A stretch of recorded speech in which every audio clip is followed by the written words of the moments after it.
Well, good morning, ladies and gentlemen, and welcome to Grumman Pilot's YouTube channel. And today is Hangar Flying, episode 25. Merry Christmas, everybody.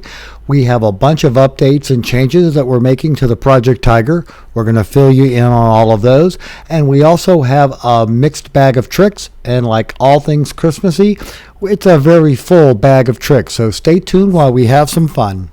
So we would like to ask you, please subscribe, hit the like button, and hit the notify to stay current with our content. So as I said, in this episode of Hangar Flying, we're going to be bringing you an update on the Project Tiger. And we've made a lot of changes, and we're going to be throwing up a list right here for you to see, and we'll talk about each one, so stay tuned.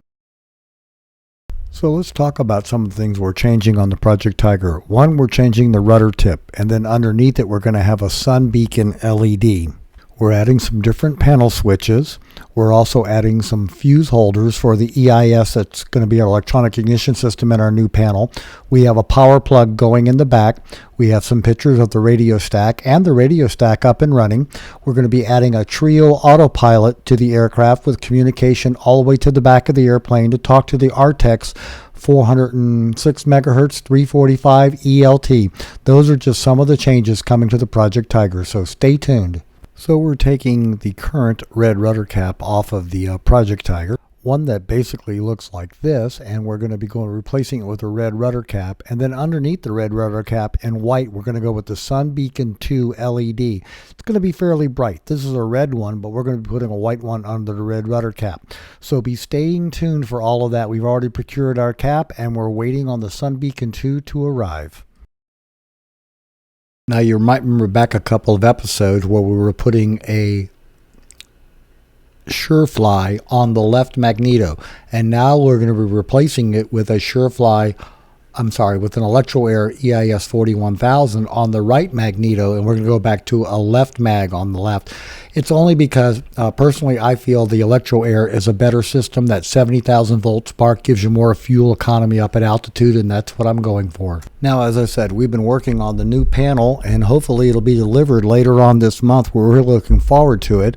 But we've been changing the switches that are in the panel, and we're also adding the switch guards because we're adding electronic ignition to the left-hand side. So we're redoing that panel. And here's a look at the switch guards that we've been using for years in the left-hand panel that we've already changed, but we're going to have those in the Project Tiger on the lower left-hand side. We're also having all the wiring checked on our new radio stack, and then finally Phil got it all wired and all put together, and believe it or not, the radio stack is up and running. Now, I know I'm kind of meandering through this, but there's the panel blank on the bottom from an existing panel pulled out of an airplane. And then we get on to what the new switch panel is going to look like. And then again, it's going in the lower hand bottom panel section, and it's all going to be with carbon fiber and all laid out. Now, Phil, who's doing work on the panel, sends me updated photos, and here he is showing me the size of some of the components compared to a dollar bill. And then he gets around to doing all the wiring on the panel for us. And the nice thing is, because we're going to be hooking in the new fuel management system and engine management system, as well as the remote toggle for the ELT, and having it send data to the ELT in the back for our position with the RTX, that he's labeling everything, and everything's going to be nice and organized. It'll make it much easier when we go to install it. Now, we're also adding a trio autopilot. We'll be taking out the Century 2 that came in the 78 Tiger, but we're going with the trio. We're going to have everything else out of the airplane, the panel and all the seats and everything, as we're adding all of that. But a trio autopilot's going in, and we had to get a detailed drawing from them to be able to send on to the panels, so that the panel shop could go ahead and make an opening for at the top of the radio stack so it fits nicely into the aircraft. So that's the trio autopilot that's going into the aircraft. Now, for the ELT, we're going with the 406 megahertz RTX 345. We have a video on here where I actually installed one in a Mooney a few years ago, and this would be the first time I'm putting one in a Tiger, but it's going into the Project Tiger. And again, it's going to have communication tags, so it'll be talking to the GPS. So it's going to be a fully functioning RTX ELT in the back of the airplane, and we'll be having that instead of the corroded one that came with it. So stay tuned as we get on to other ideas. Now we're going to take a couple of minutes here, and we're going to walk you through some of the videos that we've put out since our last episode of Hangar Flying, where we kind of encapsulate and recap them all. So let's get busy with that. Here we go with video number 1. Now this particular video is all about bead clamps, the straps, and the hardware, and we'll be talking here because the one thing we kind of forgot in the video was to talk about the hardware cost, but we do have a section in here in our mixed bag of tricks where we're going to be talking about the hardware cost of what it costs to do all your exhaust, as well as the $1,000 you're probably going to spend on a new muffler shroud. So that was video number 1. And then for video number 2, we have a video of what we affectionately call the Village People. It's almost a 4-foot tall set of molded, internally lit nativity set that's in our yard under a big spruce tree, and we also did the tree like lights. So that's our message, that our Christmas is based on the original nativity, and we have that and did a video on it for you. And then we brought you up to speed on our videos on the left-hand panel for those of you who have electronic ignition. And you can either have electronic ignition or 2 magnetos. And soon maybe we'll have a combination of those when we get the dual EIS solutions all approved. And then we did a video on your spar shoulder bolt and the shims and the inserts that you can get from David Fletcher, so those holes that are oversized can be drilled and made back proper again and keep you from losing a spar. Those are getting in short supply right now. And then we had another video. So as I was saying, we have another video, and this one is on a seat pan. We had an airplane come into the shop and the seat bracket was broken, and when we went to repair it, the first thing we noticed was the bottom seat pan was a Tiger seat pan, but the seat back was from an early Traveler. So what we had to do is we had to find a seat pan from another source. Fletcher didn't have any. We had to take the one that we found apart and fix it and paint it and put it all back together. But now it's all working fairly nicely. So that seat and that Traveler has all been taken care of. And I'm sure the owner is going to be very happy when he sits in that now, because he wanted to keep his leather interior. We could have put a Tiger seat back on it, but it wouldn't have matched his interior leather. And then, just for giggles, this is the holiday time of year. Matt and I have been meaning to do this video for 2 years. We took out our little Singmajigs. We got in front of the Project Tiger in the hangar the other day, and we had a little bit of fun making some music for you. And that's our Christmas message for you from Yankee Aviation, Shop Monkey, and I. In the background is Lynn and Luann.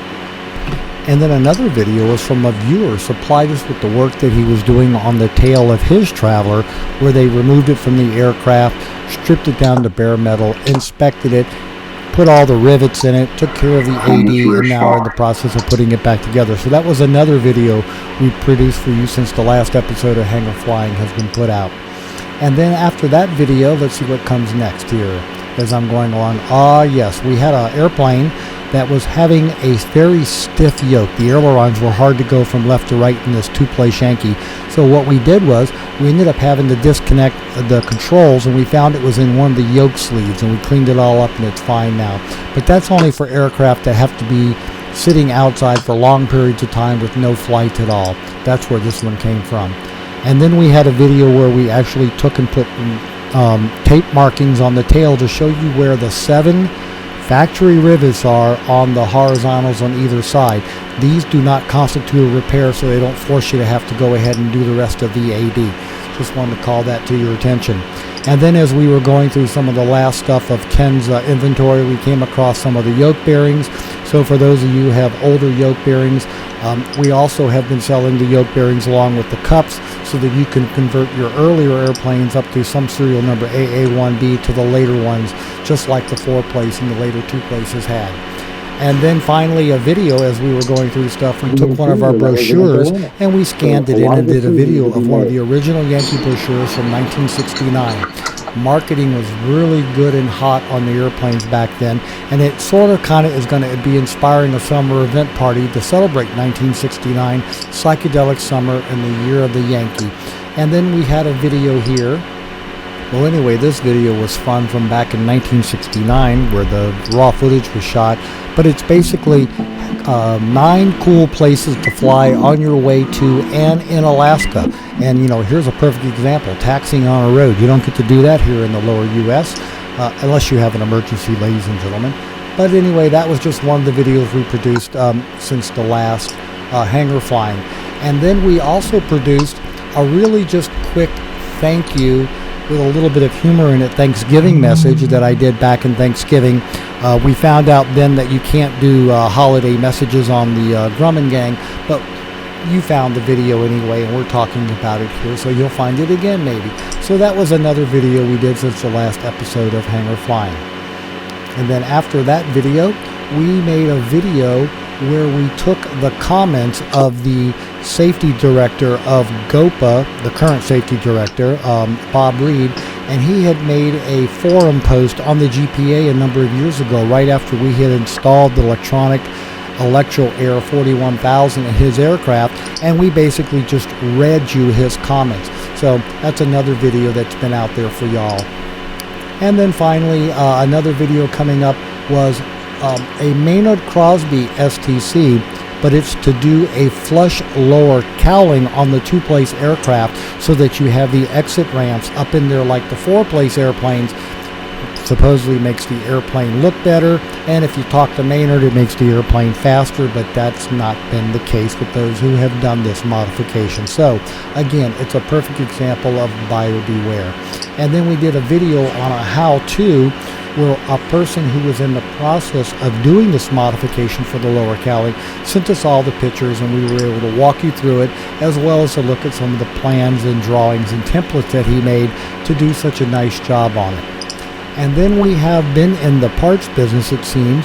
We had to pull a fuel line for a two-place out of the firewall to the fuel selector. Many years ago, someone had installed a DMA fuel selector. They had to be taken out. The original pipe was all corroded, so we had to find another one for it, and we did, and that went out in the mail. So that's just a little bit about that fuel line, because other people may want to be able to make one when they go back. So now that's what's been going on with that. Now, as I said earlier, we do have a pretty full bag of mixed tricks, and let's kind of go through them. We're going to be talking about the split cowling for the two-place, hardware cost, butt splices, a laser plaque, a Grumman pilot's mug, Christmas, Walkman, parts shipping, rudder tip, a Sam's key for the left-hand panel, stainless steel tie-down rings, exhaust bead clamps, the seat, and the flush lower cowling, a little bit of that. Now, one of the questions we got asked this week was about a split cowling on the two-place, which is a little different than the four-place. And the instructions actually say you're supposed to follow the line in the upper and lower cowling, that seam line, until you get near the bolt and then begin up at a 30-degree angle. Well, people like to bring it up a little higher to kind of split it in the middle of the oval around the top. As long as you get a good secure difference between the two halves, you're going to be having a good solid nose bowl when you're finished with that. And of course, they have the instructions for doing that, as well as the templates for all the metal pieces. But that was the question about that. You don't have to follow exactly that. You could have a 29-degree angle. You could have a 35-degree angle. You kind of get the idea. You want something aesthetically pleasing that you're going to be putting together on your airplane. Now, as I mentioned earlier, we did a video on bead clamps, the strapping, and the hardware, and we kind of neglected the hardware. We mentioned it, but we didn't talk about the costing. So you have the AN3C4As. Now, that's a stainless steel exhaust grade AN3 bolt, 4A not drilled, and that's what we use to hold the bead clamps together.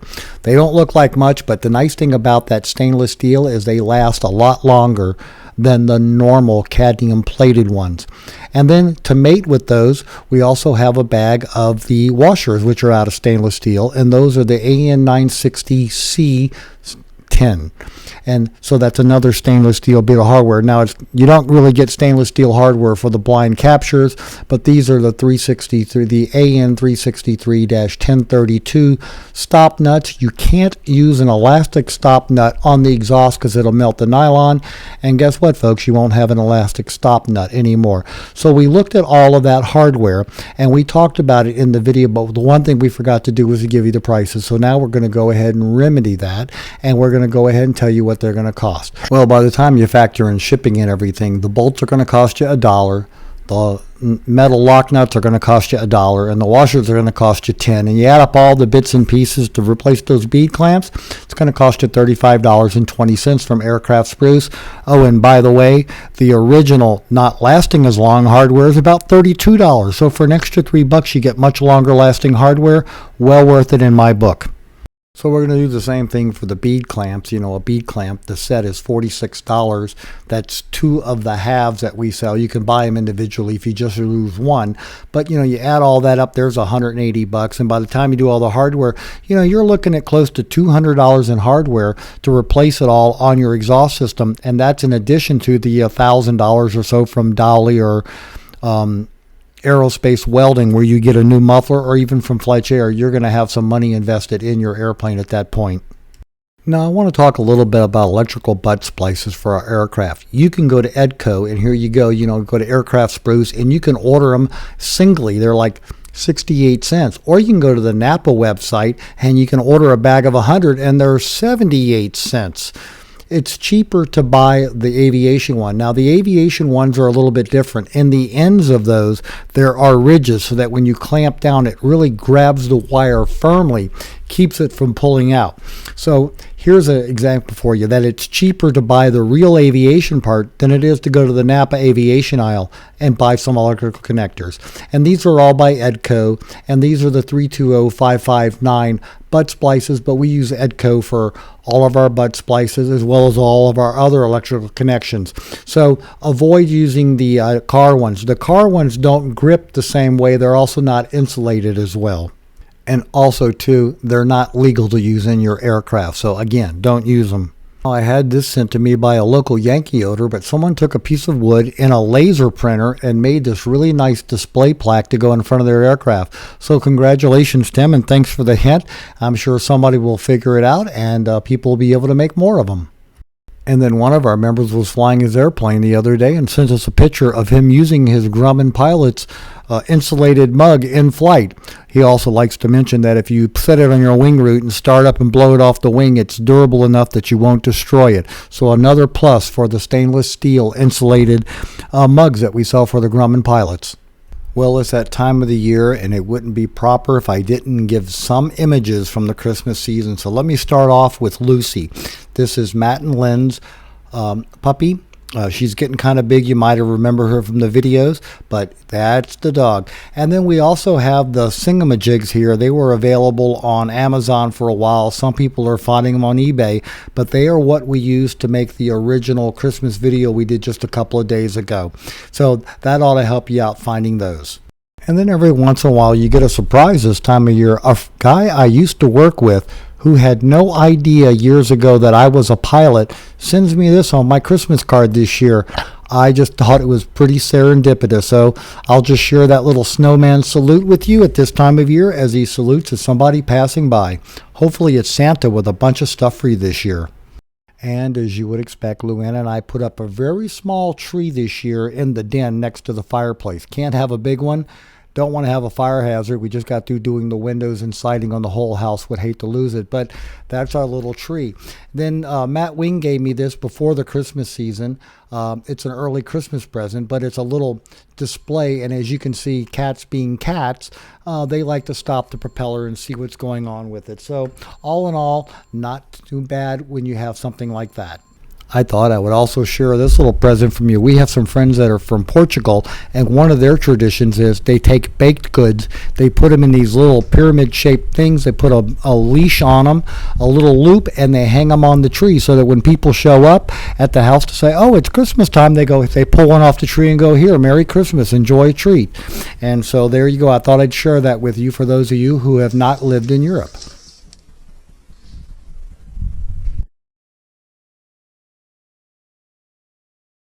And some of you may know call sign Walkman, but that's Martin Walker. And Martin just got remarried. He remarried a Chinese girl, Lana, and they are very happy down in Atlanta. They've bought a sailboat. And you might remember Martin from teaching some of the formation clinics at the Grumman Pilots gatherings that we have.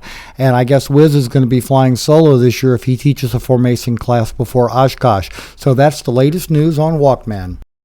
Now I want to talk a little bit about parts request. Let me say first that when you call Fletch Air and you want a part, if the part's hard to find, means the guys have to go into the warehouse. Steve and Juan don't want to go look through that, so they'll tell you that, oh, call Roscoe, he might have that part. Now, we don't mind those requests, and if we have the part, We will find it for you. We'll inspect it. We'll send you pictures of it. If you decide you want it, we'll box it up and get it ready for you. And then occasionally we have people who call us up looking for a part, like something like mine broke, I need a replacement. It's a really odd part. We go find it. In this case, Luann and I and Matt all spent an hour in the hangar to harvest this part from a fuselage. We get it all ready to call the guy. Here we go. We have your strap. And guess what? He doesn't need it anymore. So make sure that when you call us for a part that you really do need it. Now, some of you have been reading the Grumman Gang, and so here's Sam Boyle's solution to putting an electronic set of switches in for his mags, but he also wanted to have a key switch. Well, you can find a key switch to fit through the same hole, and it's a Cole-Hurst switch available at Napa for about $8.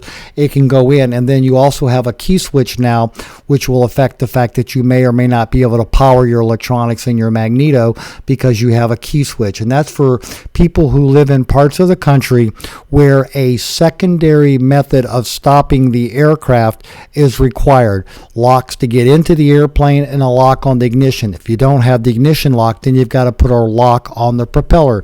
So here's a simple solution if you're trying to update your left-hand panel with new mag switches. Now, while we're on the subject of left-hand lower panels, we have videos on that. The ones that we made originally for the Electro Air 4100 electronic ignition system that we put in Mark Matthews' airplane back in 2013.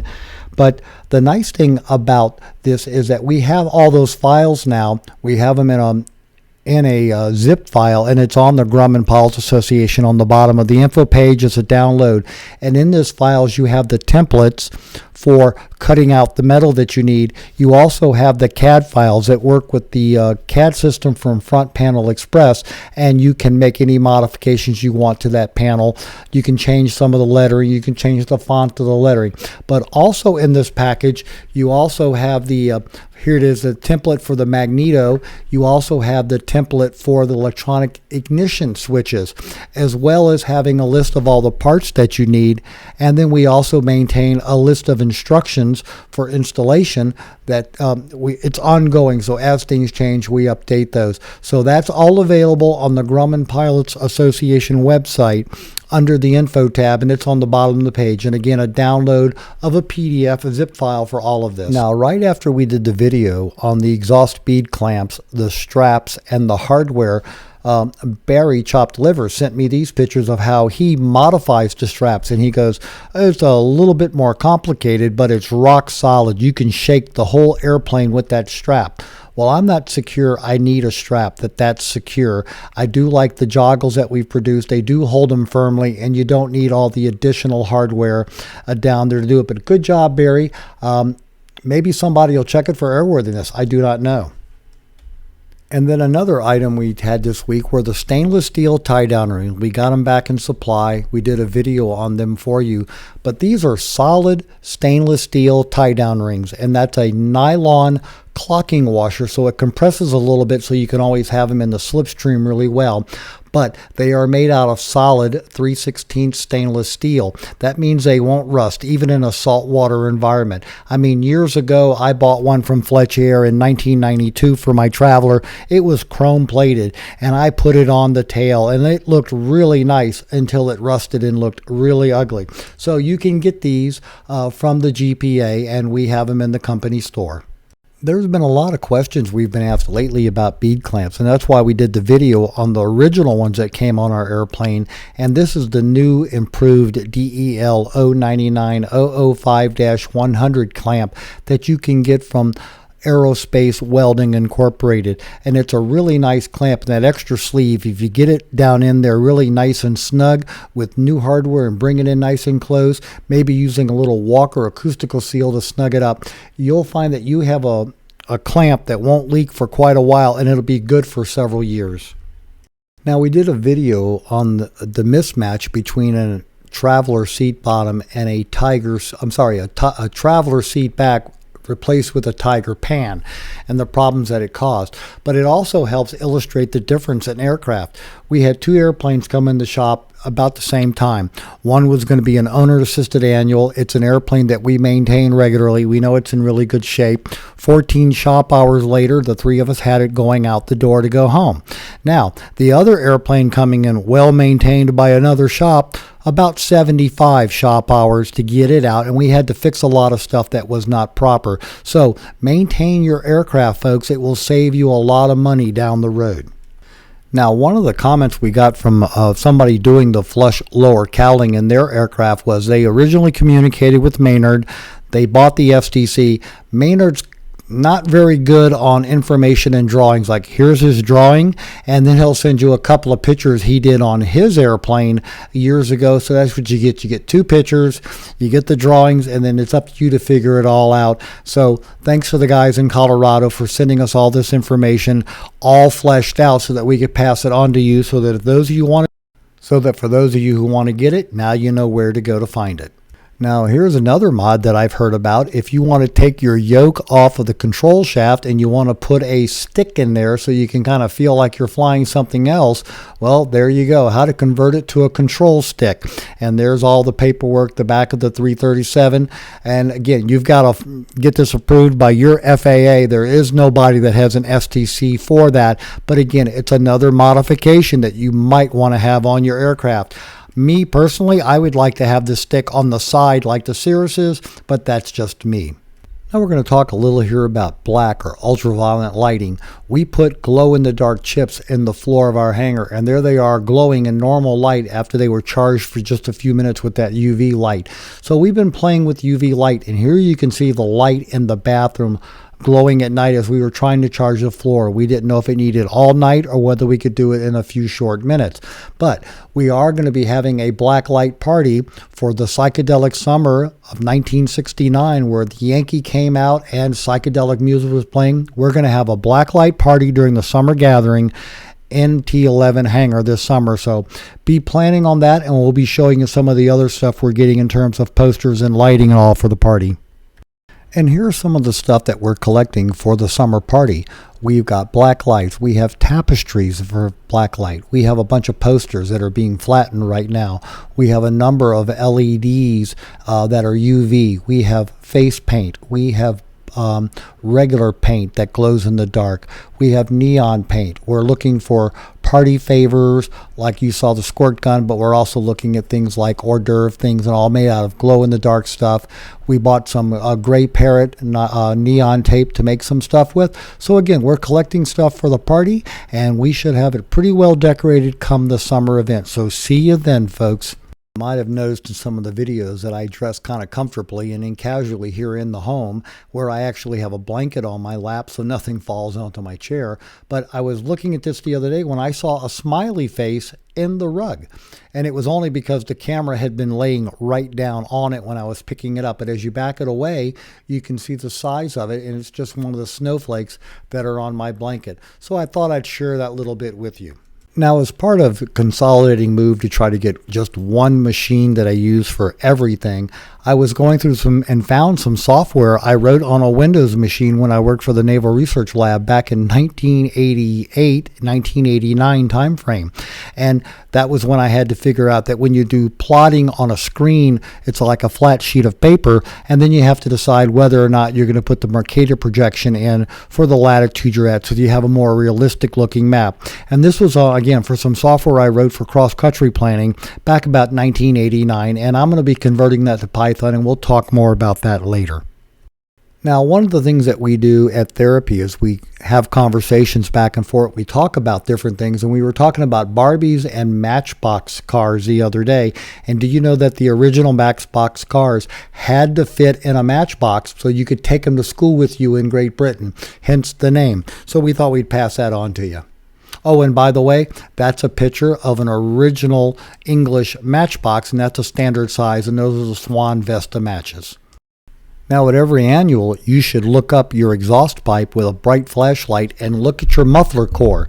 Now, here's a muffler core, and what it tells us is, you notice there's a couple of pieces missing, but they've been little pieces, and there's no surrounding edges. So this muffler passes, but it's going to get replaced next year because it'll probably have a little bit more deterioration. We will keep an eye on it this year. But that is typical erosion and breaking that you see on a muffler core of an aircraft that has flown for a couple of hours and then sits for a couple of months. If you have flown it a lot and regularly, you would find more erosion, and that muffler can would look more like foil than sheet metal. Now, if you've been following the Gum and Grumman gang, serial number 4 Traveler found some plastic on its honeycomb, and here's the video he shot of it. Looking at the honeycomb floor where it meets up with the rear seat bulkhead,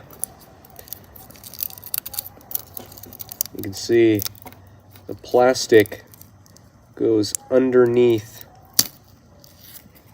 this joint.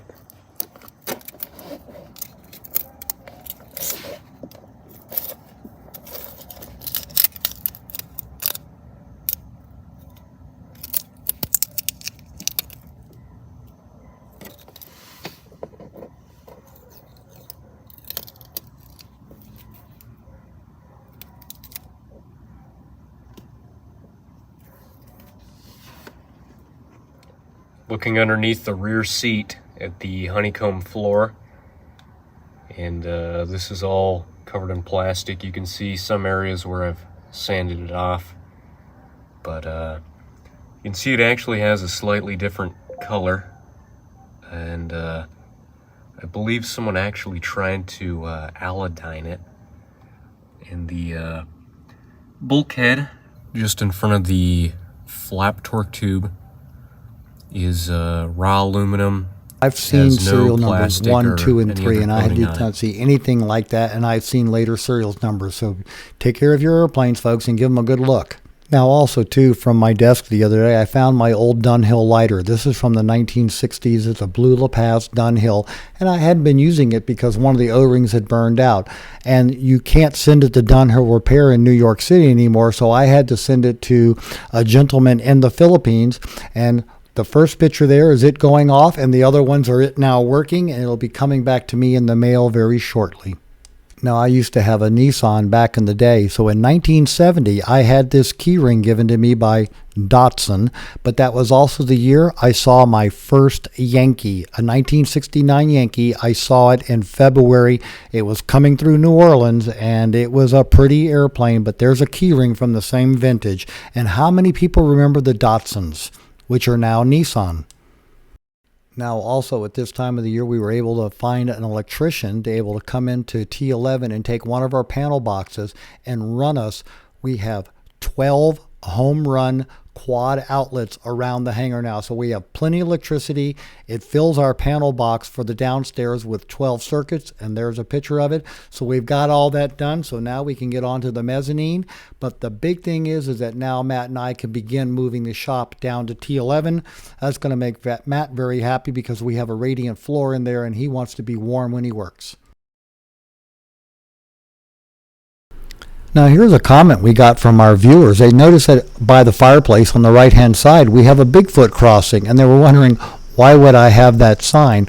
Well, it's a Christmas present for my brother-in-law who lives next door, and the reason for that is he and my wife, his sister, went out and bought a Bigfoot this year, and they have it in his yard. And so here's Bigfoot. Now, Bigfoot's wearing a Santa hat right now at this time of year, but here he is by a fence post in Michael's yard. And so we're going to be putting up on the street the green all-strut sign, and we'll have a Bigfoot crossing so that people can see it when they're leaving the end of the road and heading out, or when they're heading in and seeing it the other way. But this is the Bigfoot. It's in the yard. It's all tacked together and cut out of sheet steel. It's a little bit flexible, but it's a nice piece of sculpture that Luann and Michael decided that they wanted in Michael's yard. So we have that. And then again, we're going to be giving him for his Christmas present that little crossing sign, and we'll get the all-strut to put that up with. Now, as you can also see that he's tied to the post with a piece of string, and because he does move in the wind, it does fret the string. We are going to put some bungee cords on it, because what we're trying to do is we're trying to prevent old Bigfoot here from getting hung over. We don't know where he goes at night and what he does, but when he breaks that string, this is what he looks like in the morning, and we don't want to permanently bend his legs. So again, we'll hook him up a bit more securely, but there's the Bigfoot and the reason for the sign. So, ladies and gentlemen, I told you it was a full bag of tricks. I hope you've enjoyed them all. It's been busy with airplanes in the shop, and we haven't had a chance to get to the hangar flying episodes like we meant to do every week, and we didn't want to just have nonsense on the Tiger. We wanted to bring you some real progress. So we hope you found all this useful and informative. Thanks for watching, and have a great day flying your Grumman. So here are the cute kittens all being quiet on the sofa on this nice cold day. Thought you'd enjoy it. So take a look at these little beauties. They're 8 and 10 months old each.